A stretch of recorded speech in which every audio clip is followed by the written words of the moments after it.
ফেরাউন বেঁচে ছিল ৯৫০ বছর। কোন কোন কিতাবে লেখা আছে ৯৫০ বছর হায়াত পেয়েছিল, জানি না কত বছর পাইছিল। ৯৫০ বছরের ভেতরে একদিন তার সর্দিও হয় না। ও যেন বলতে না পারে যে যদি আমার অসুখ বিসুখ হইতো তাও তো আমি আল্লাহ তোমারে ডাকতাম। মানে মুনাফিক, কাফের, বেঈমান, অহংকারী আল্লাহ সুযোগ দেন, পাপিষ্ঠকে সুযোগ দিয়ে দেন। এই কথা যেন বলতে না পারে যে আল্লাহ আর যদি ৬টা মাস সময় পাইতাম তাহলে আমি ভালো হয়ে যেতাম। এরকমও সুযোগ দেওয়া হয় না। ঠিক আছে, করতে থাকো, দেখি কতদূর পারো। তারপরে তখন সীমা লঙ্ঘন করে করে একদম প্রান্তে এসে যায়, তখন দড়ির অপর প্রান্ত কার কাছে? কার কাছে?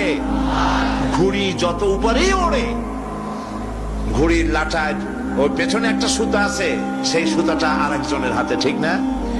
ঘুড়ি যতই মনে করুক যে আমি পাল্লা দিয়ে মঙ্গল গ্রহে যাব, যেখানে ঘুরি সেখানে যাব, ঘুড়ির এই অহংকার পিছে বেশি দূরে যেতে পারবে না, যেহেতু তোমার পেছনে একটা দড়ি আছে, সেই দড়িটা আরেকজনের হাতে। এই দড়িতে যখন টান দেওয়া হবে, কাছে ফিরে আসতে হবে, যেখান থেকে উৎপত্তি সেখানেই ফিরে আসতে হবে। ক্ষমতায় যে যখন থাকে তখন চতুর্দিকে অন্ধকার দেখে, মনে করে যে এ ক্ষমতা আর আমার হাত থেকে যাবে না, যা খুশি তাই করব। কিন্তু তোমাকে নিয়ন্ত্রণ করার আরেকজন আছেন, আছেন কিনা?